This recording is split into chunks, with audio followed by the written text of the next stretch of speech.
Assalamualaikum warahmatullahi wabarakatuh. Di video kali ini saya akan mencoba menganalisis saham Unilever ya. Di mana saham ini bisa kita lihat trennya. Saya menggunakan time frame mingguan aja. Nah, di sini bisa kita lihat dari, saya besarkan dulu biar lebih enak ngeliatnya. Nah, dari sini bisa kita lihat strong trendnya. Di sini ada support ya dari 2011 ya. 2011 terus dia di sini di 2012 kembali lagi ke supportnya ini, kemudian naik, kemudian kembali lagi di 2013 kembali ke supportnya ini.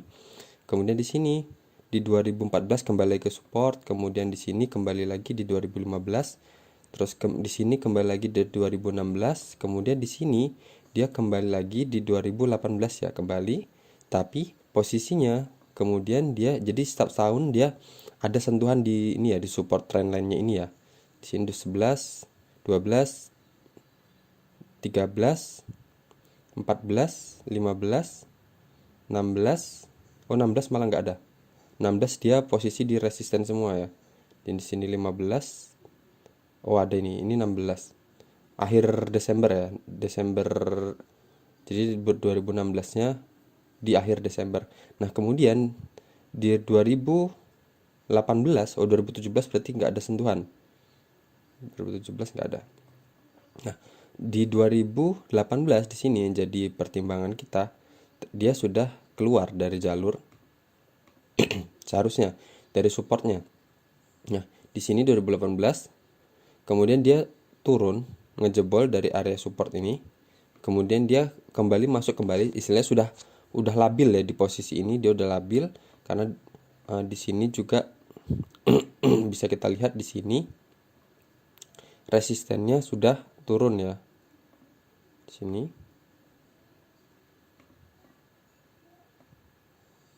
Nah, di sini bisa kita lihat resistennya. Kemudian di sini juga dia turun dari support ini, kemudian dia resisten ini sempat dijebol dan kembali ke support ini, ke support yang trendline yang lalu ya, yang lampau ya. Nah, kemudian di sini dia jebol lagi. Ada penjualan besar-besaran. Saya munculkan aja ininya. Di sini volumenya. Nah, sebelumnya pertama kan yang ngejebol di sini ya. Di sini di candle merah ini volumenya juga saya lihat. Nih, di sini volumenya juga sudah di atas rata-rata ya, di atas MA20. Kemudian di sini dia breakout lagi dengan candle apa ya istilahnya bar hijau udah di atas garis MA50, udah tinggi lagi. Tapi kemudian muncul lagi penjualan besar-besaran lagi di sini dengan candle bearish seperti ini. Kemudian juga ini juga kalau barnya belum melewati garis MA50 ya. Nah, kemudian di posisi ini dia juga muncul candle bearish lagi. Dan di barnya ini di sini bisa kita lihat. Nah, di sini bar volumenya juga sudah melewati garis MA50 dan kemudian jualan MA50 MA20 dan kemudian jualan terus-menerus. Kemudian dia retest di sini. Di posisi ini dia retest garis support yang lalu di sini. Nah, di sini saya biar lebih kelihatan ya. Support dijebol di sini, kemudian dia retest. Jadi support yang sebelumnya adalah support, ketika dia ditembus, kemudian dia di retest, berarti dia berfungsi menjadi resisten. Saya hapus dulu. Saya hapus biar nggak bingung. Oke, saya hapus. Nah, sekarang setelah itu dia langsung lanjut downtrend sampai sekarang. Jadi di sini coba kita lihat. Di sini ada pola downtrendnya.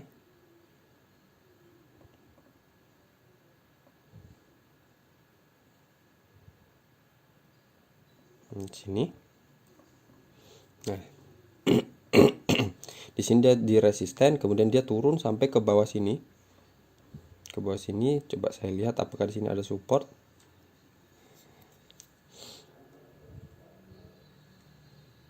Ada ya, di sini ada resisten ya. Jadi di sini sempat ada resisten. Mana tadi?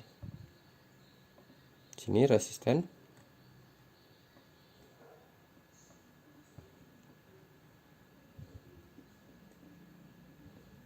Terus saya naikkan aja, jangan di ekor tapi di sini nggak ada ya, berarti benar di sini tadi ya.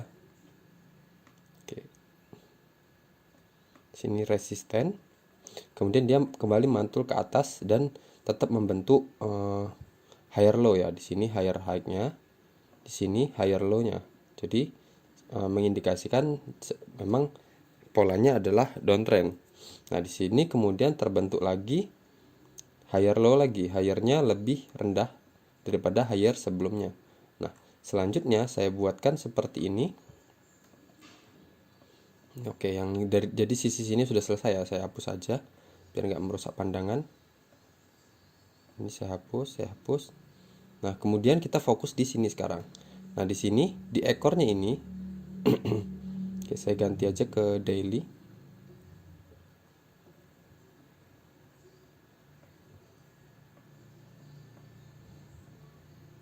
Ini saya hapus. Nah, di sini bisa kita lihat, di sini ada resisten, ada sentuhan ekornya. Ada resisten. Kemudian di sini juga ada resisten.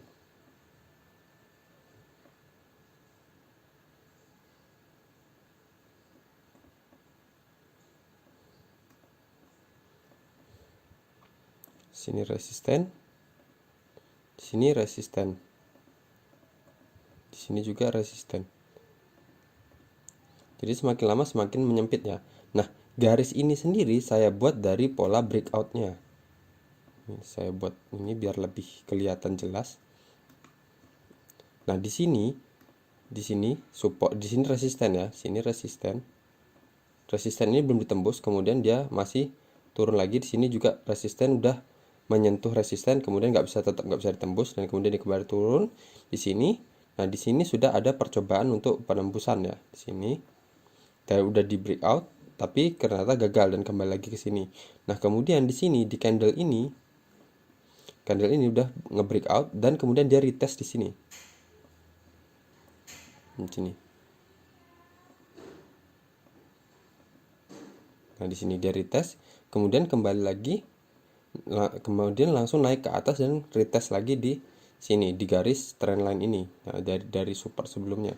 Nah, kemudian lagi lanjut ke atas. Jadi di sini saya simpulkan adalah di sini support yang lumayan kuat ya, karena di sini adalah pembentukan harga yang baru dari harga tertingginya sebelumnya adalah 3.750, kemudian harga ini di breakout ke atas dan membentuk pola harga tertinggi yang terbaru yaitu di sini.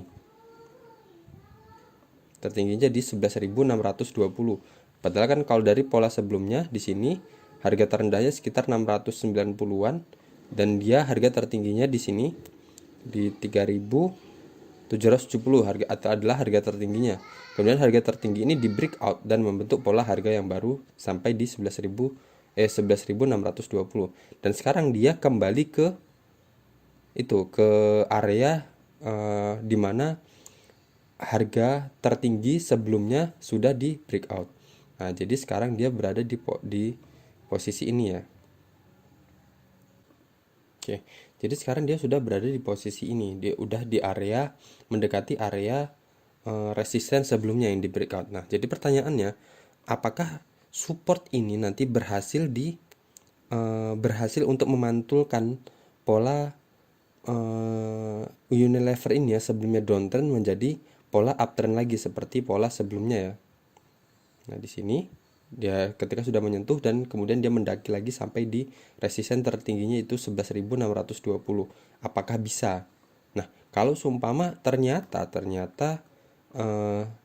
support ini ditembusnya juga ke bawah, jadi ya sudah, berarti dia akan melanjutkan downtrendnya ya, karena ini kan dia udah mentok istilahnya sudah di ambang bawah ya. Jadi kalau ini juga ditembusnya juga ke bawah, berarti ya sudah, dia bakal masih lanjut ke bawah, masih lanjutin pola downtrendnya. Tapi kalau ternyata dia berhasil breakout mantul dari area ini, area support ini, dan kemudian dia breakout dari area ini, area resisten ini, dan sudah membentuk higher high sama higher low, membentuk lower high dan higher high. Jadi seperti ini, misal saya ambil aja dia harus breakout dari area ini.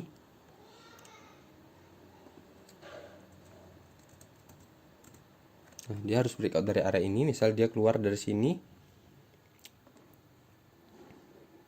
sini.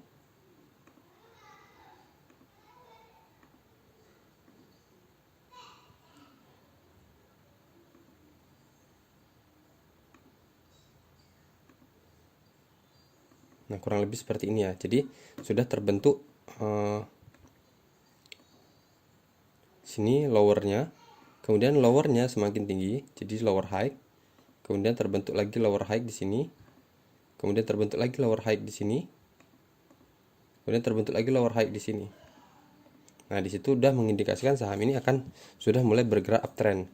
Nah, jadi kenapa saya posisikan di situ di sini, karena ada resisten, di sini ada resisten, di sini juga harus resisten ini harus ditembus untuk menyempurnakan pola uptrendnya. Tapi kalau dia masih bergerak di bawah ini bisa jadi resisten yang ini dijadikannya menjadi support seperti ini. Ditembus, dia tertahan di sini, kemudian dia di sini.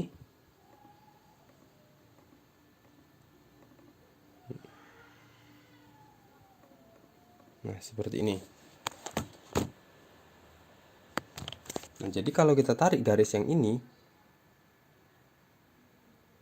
dia hanya akan menjadikan resisten yang sebelumnya di breakout tetap menjadi support.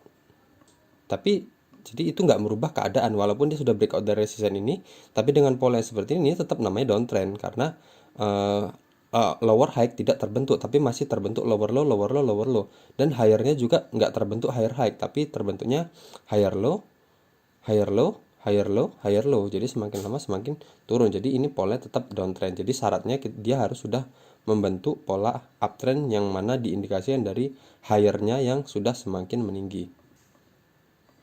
Oke, jadi kita tunggu. Jadi kesimpulannya untuk Unilever ini kita tunggu dia breakout dari area ini ya. Dari area ini, dan sudah breakout dari sudah membentuk higher lower high ya. Jadi kalau seumpama dia jebol juga dari sini, ya udah kita tinggalin aja dulu. Jangan trading dulu di saham ini. Oke. Jadi mungkin juga sudah banyak juga yang nyangkut jadi korban di saham Unilever ini. Yang ambil di pucuk-pucuk sini, misal di harga 8 ribuan, ternyata dia longsor terus dari bulan Juni ya. Oke. Jadi untuk transaksinya sendiri untuk kemarin, cuman ini belum penting ya, menurut saya ini sih nggak penting ya. Terus kalau untuk ininya transaksi 3 bulan terakhir yang punya barang banyak itu ada KZ sama YP sama SQ ya, harga sebanyak 238 ribuan, jadi ratusan ribu lah istilahnya, di harga 4.500-an 4.300-an rata-rata. 4.500 4.300-an itu di sini ya, di resisten ini ya. Oke, berarti di resisten trendline ini. Nah, udah dekat-dekat sini berarti. Oke, jadi intinya itu aja. Jadi itu nggak begitu penting, tapi yang pasti kita harus melihat polanya ini kalau untuk melihat pergerakan harganya ya. Untuk melihat pergerakan, dan kita bisa mulai trading lagi di saham ini, bisa masuk lagi di saham Unilever ini. Sebenarnya saham ini bagus kan, karena ya kita tahu sendiri produk-produk Unilever dan sudah lumayan lama juga ada di Indonesia. Oke, jadi itu tadi ya. Jadi tunggu dia breakout dari area ini untuk kita bisa masuk kembali. Oke, sekian aja dari saya. Semoga analisis Unilever ini bermanfaat. Assalamualaikum warahmatullahi wabarakatuh.